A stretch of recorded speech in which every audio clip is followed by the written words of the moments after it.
E vamos de Stedley, Celso, para encerrar. Eu acho que sim. Vamos botar o Stedley aqui, ó. Procurei Só aqui algum o vídeo. seguinte, quanto tempo é o Stedley? 15 minutos. Bom, vai dar tempo.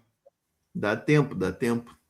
Vamos acompanhar então aqui, que é interessante. Eu peguei assisti só o começo dessa análise de conjuntura aqui que o companheiro Stedley nos traz. Companheiros e companheiras, militantes do MST em todo o nosso imenso Brasil.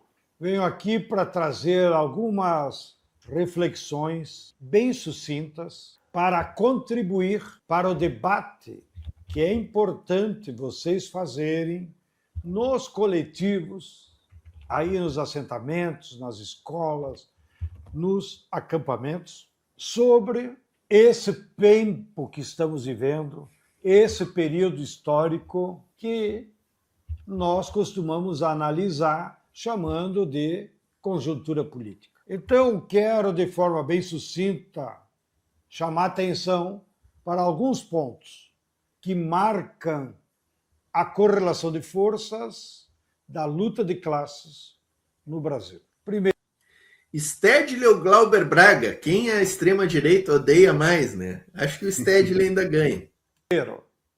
A geopolítica mundial. Sempre devemos estar atentos ao que acontece no mundo, porque o Brasil é uma economia totalmente dependente do capital estrangeiro e do mercado mundial.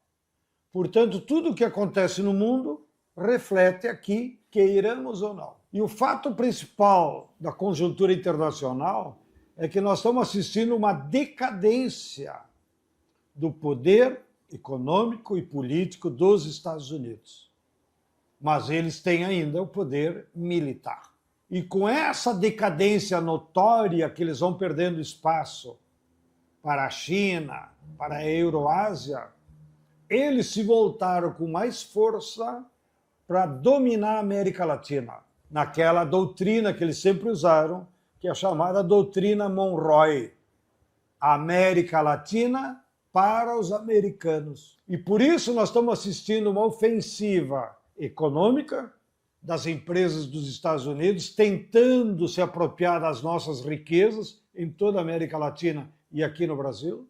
E por isso estamos assistindo uma ofensiva política e militar para apoiar a direita nas eleições que vão acontecendo nos países, para acuar e estrangular os processos que estão em curso em Cuba, na Venezuela, em Honduras, na Nicarágua e, inclusive, na Colômbia.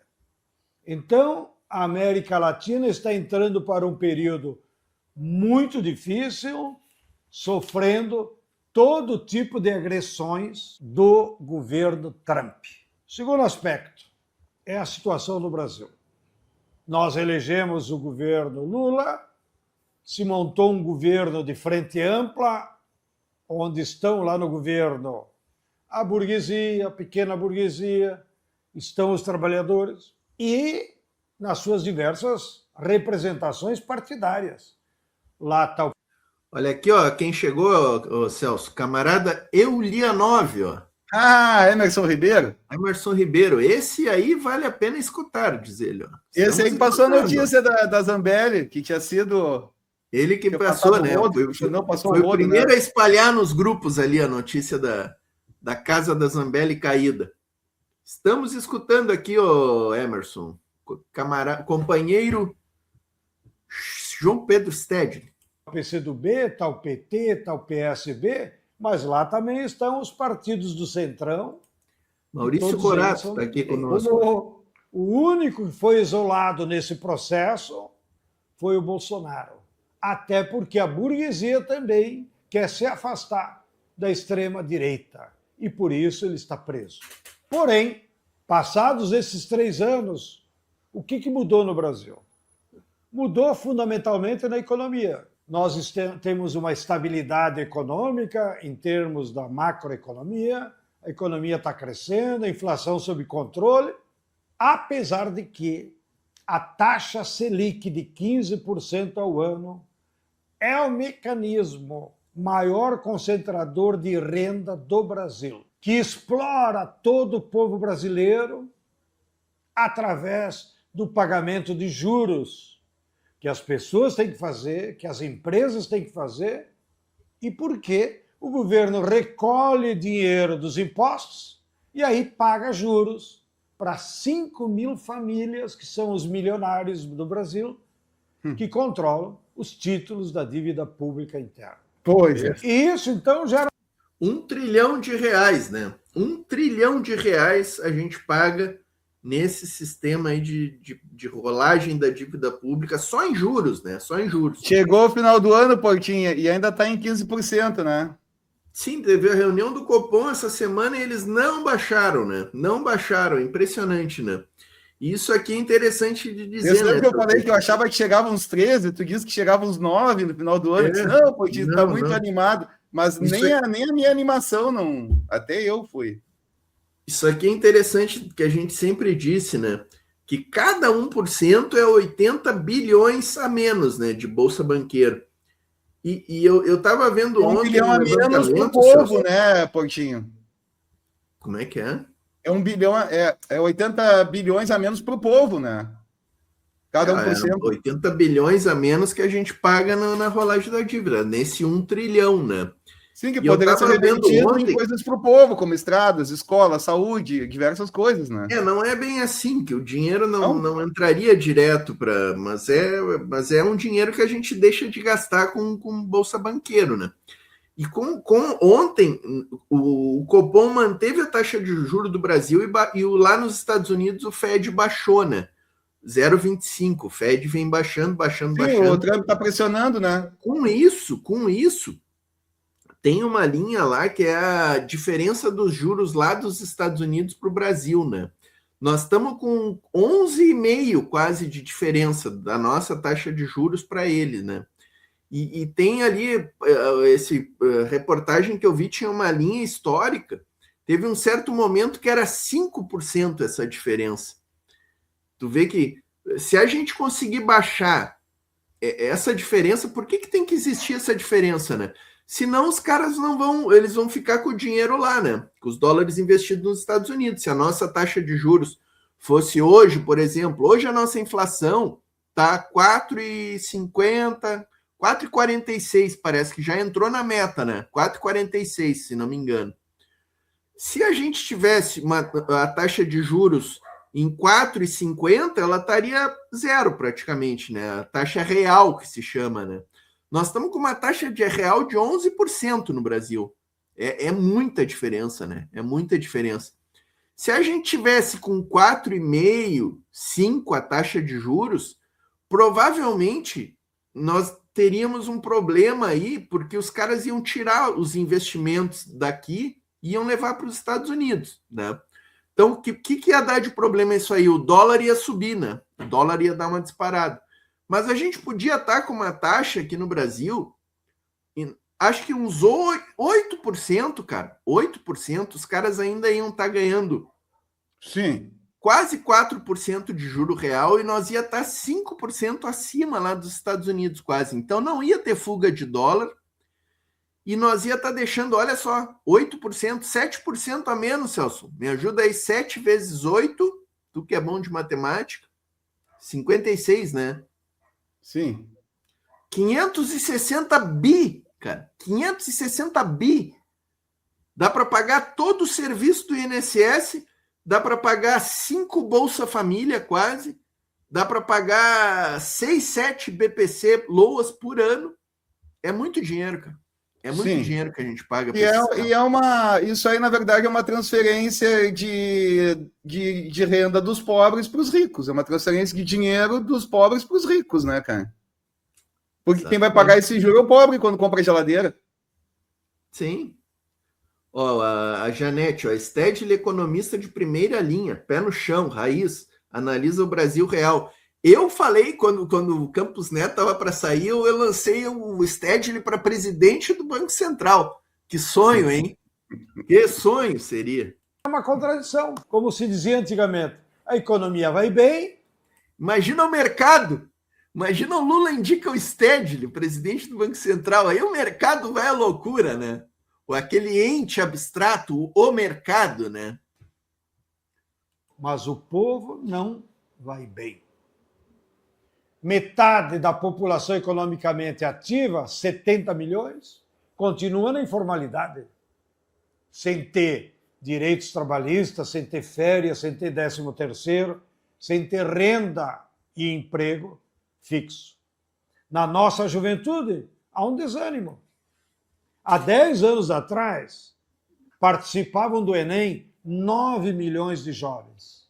Esse ano, participaram apenas 4,8 milhões de jovens. Isso revela que é um problema.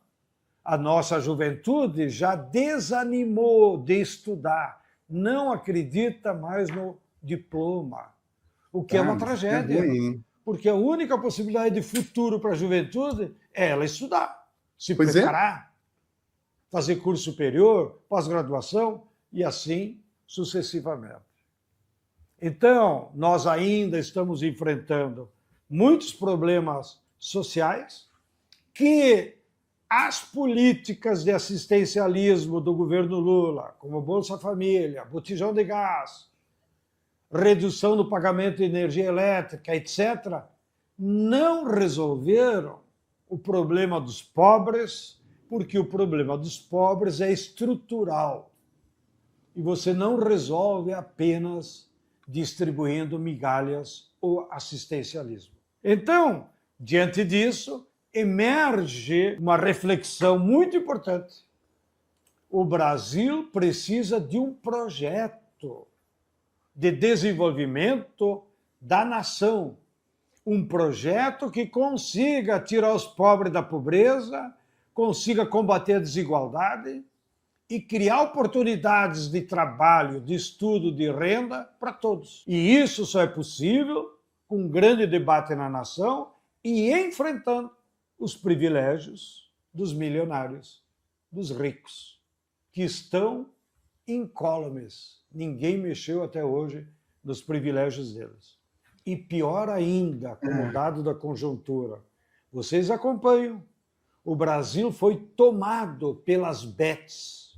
Antigamente se proibia cassino, se proibia jogo do bicho. E agora, tu liga a televisão, propaganda das bets. Vai assistir um jogo de futebol, propaganda das bets. E o que são as bets mesmo? É uma ratoeira de pegar dinheiro de pobre, que viciam, inclusive, e perdem milhões. Inclusive, 40% da ajuda da Bolsa Família, o Banco Central e o governo já encontraram, acabaram na aplicação das bets. Então, o governo tem que criar coragem e botar um limite, proibir as bets no Brasil, até porque são controladas por grandes empresas estrangeiras misturadas com os bancos. Terceiro aspecto que queria comentar, a reforma agrária. Vocês sabem, a reforma agrária está parada. Não houve nenhuma desapropriação de terra. O governo Lula, no máximo que conseguiu em 3 anos, é resolver alguns conflitos que estavam lá latentes. Lá no Paraná, em Campo do Meio, lá no Nordeste. Mas não houve um processo de assentamentos. Não houve política pública para atender às necessidades das 450 mil famílias assentadas. E os bons programas que temos, como o PA, Pronera e o PENAI, careceram de recursos para serem programas de fato massivos. Quantas famílias mesmo assentadas acessaram o PA? 50, 60 mil famílias. Em todo o universo da agricultura familiar. Lá? Pronera tem 50 cursos aprovados pelo seu conselho e não tem recurso. Uma vergonha. Então, é claro que nós não precisamos procurar um culpado, uma pessoa, ou ministro, ou presidente do INCRA, ainda que eles tenham as suas responsabilidades. Mas o fato é que a estrutura institucional do Estado brasileiro não consegue mais nem sequer resolver os problemas emergenciais que acontecem na reforma agrária. Além do que, há na sociedade brasileira, fruto do poder da burguesia, das multinacionais, dos bancos, uma hegemonia em defesa do modelo do agronegócio. Então, no próprio governo, na imprensa, nas universidades, muitas pessoas são iludidas que o agronegócio resolve os problemas da agricultura brasileira. Cara, esses dias eu ouvi alguém aí, um cara que conhece bastante, que agora eu não me lembro quem é, mas era alguém de referência, assim, dizendo que uma das maiores farsas dessa história do agronegócio é aquele dado que nos atocham, nos aplicam, de que o agronegócio é responsável por 25% do PIB. E aí ele explicou lá com detalhes por que não era. Isso aí ele provou por A mais B que o agronegócio é responsável por, no máximo, 8 a 10% do PIB nacional. Então, assim, fica mais assim escancarada ainda a necessidade de rever esse plano safra aí, cara. Vai chegar uma hora que nós vamos ter que enfrentar esses caras aí, essas oligarquias e reduzir esse valor, sabe? Distribuir esse valor com a agricultura familiar de uma forma mais eficaz, né? Na verdade, o agronegócio só gera concentração de renda, só gera crimes ambientais, só produz commodities para exportação e ainda assim tem empréstimo subsidiado, tem vantagens do BNDES, enfim. Quem sustenta o agronegócio não são as multinacionais, é o povo brasileiro, com os subsídios e incentivos fiscais que saem lá do Tesouro Nacional. Então, o agronegócio acaba sendo um problema, porque ele não produz alimentos, ele não dá emprego para a população, ele não desenvolve as regiões, mas a sociedade é induzida a acreditar que o agronegócio é a solução. E destrói o meio ambiente. Contra a reforma agrária. Então, diante dessa situação difícil, é que nós precisamos olhar para 2026, debater o que fazer e planejar os passos que nós temos que dar como MST. Primeiro, a questão dos crimes ambientais estão no centro da disputa ideológica da nossa sociedade e pode levar a perdas de vidas humanas, a perda da agricultura com consequências trágicas. Vocês têm acompanhado, toda semana acontece um fenômeno da natureza que causa problemas, mortes, destruição de cidades, como foi em Rio Bonito, em Erechim, em Rio Verde. Toda semana nós temos um exemplo do caos que é os crimes ambientais cometidos por quem? Pelo agronegócio, pelo desmatamento, pelo uso intensivo de agrotóxicos e pelo transporte individual que usa combustível. Pela pecuária bovina, que é responsável por 50% das emissões de gás. Não? Tudo isso desequilibra a natureza e gera as mudanças climáticas. Então, nós, do movimento, temos que agarrar a questão ambiental como parte da nossa luta. E daí tirar consequências práticas, plantar árvores, defender as nascentes, denunciar os crimes ambientais, os culpados, e não só se solidarizar com quem foi atingido.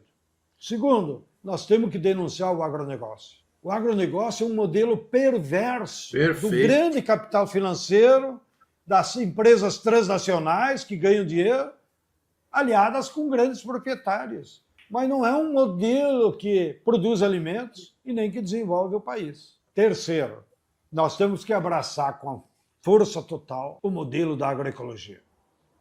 Só a agroecologia vai salvar a natureza, vai salvar as árvores, vai salvar a água e vai conseguir produzir alimentos saudáveis para todo o povo. Porém, nós sabemos, para massificar a agroecologia, nós vamos ter que botar muitas energias em alguns projetos estratégicos nos nossos assentamentos e no nosso setor de produção. Primeiro, nós temos que controlar a produção de sementes.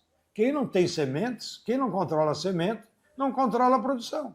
Nós temos que difundir as fábricas de fertilizantes orgânicos. em parceria agora com a China, que vai nos emprestar a sua tecnologia de rápido com a matéria orgânica.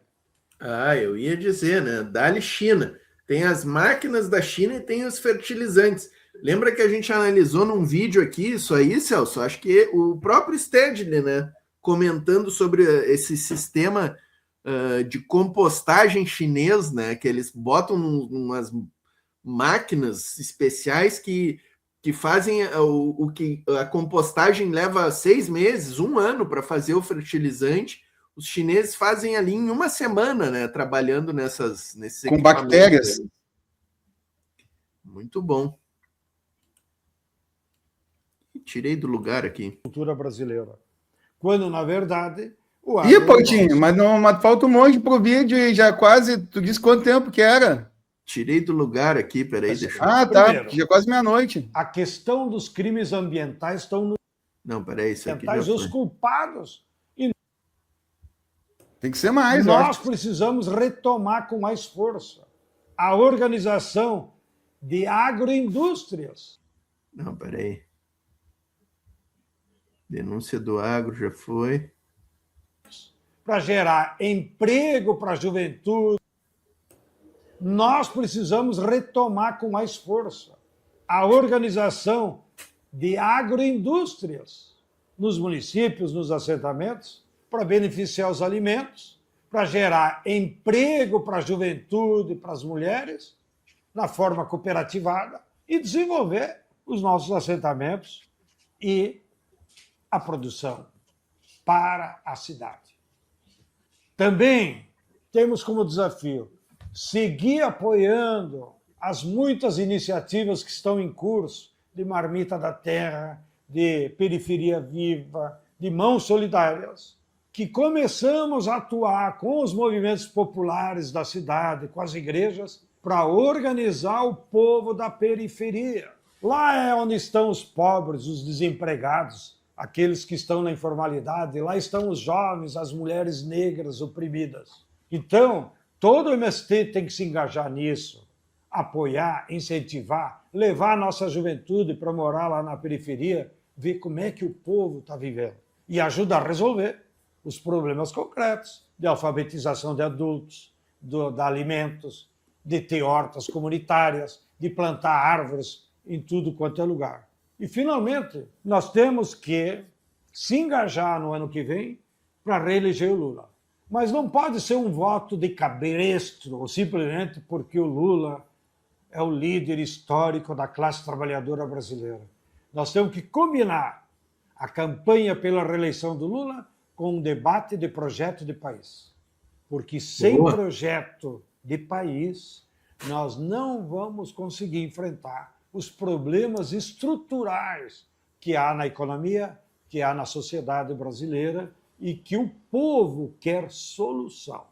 Solução de emprego, solução de moradia digna para sair do aluguel, solução de alimento saudável e barato, solução de educação para todos, solução de ciranda para as crianças, filhos das famílias pobres, enfim, solução do transporte público gratuito com a tarifa zero.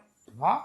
Enfim, nós temos que, durante a campanha, apresentar propostas concretas que mostrem para o povo que há saída, mas o povo tem que se conscientizar e lutar para isso. Bem, essas são algumas reflexões que espero que cada um de vocês e o coletivo das assembleias, das direções locais e regionais discutam para nós se preparar melhor para o próximo período da luta de classes no Brasil.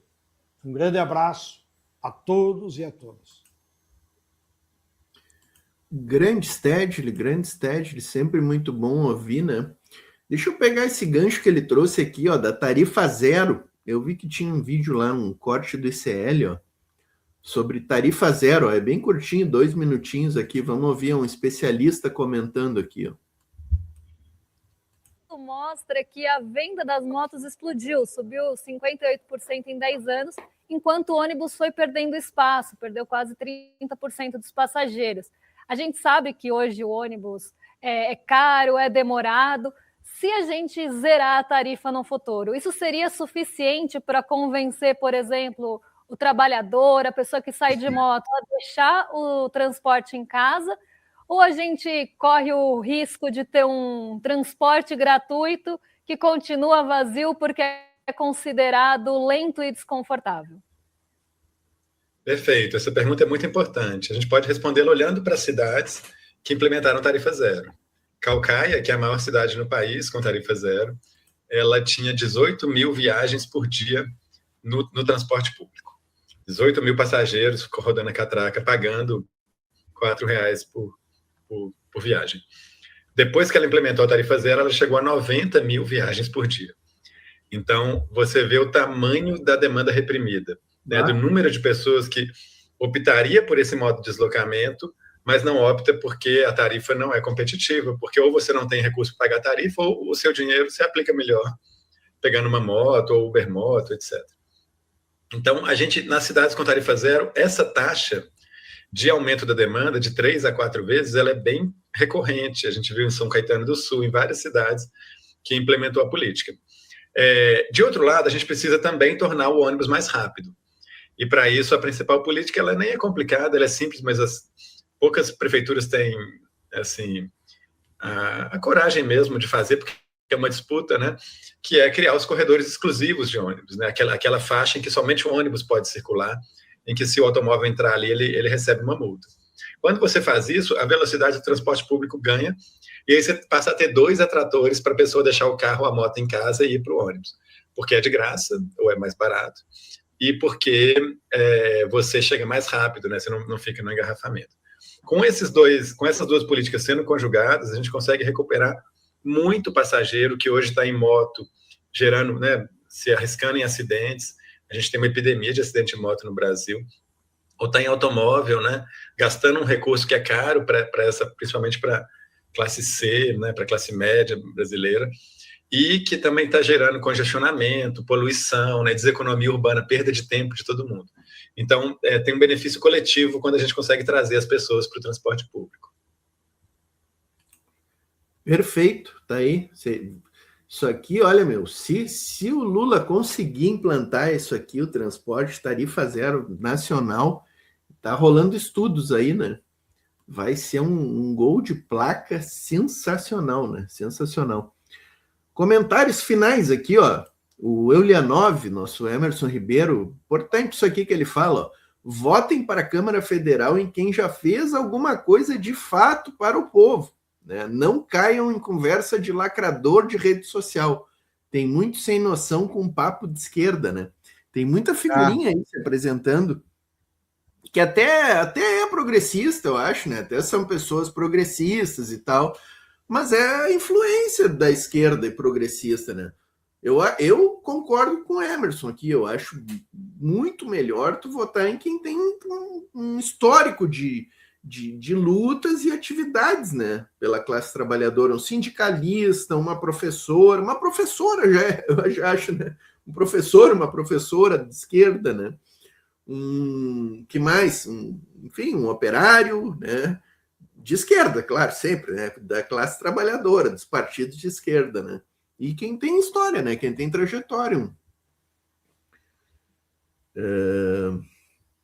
O Maninho colocou um comentário interessante aqui, ó, Celso.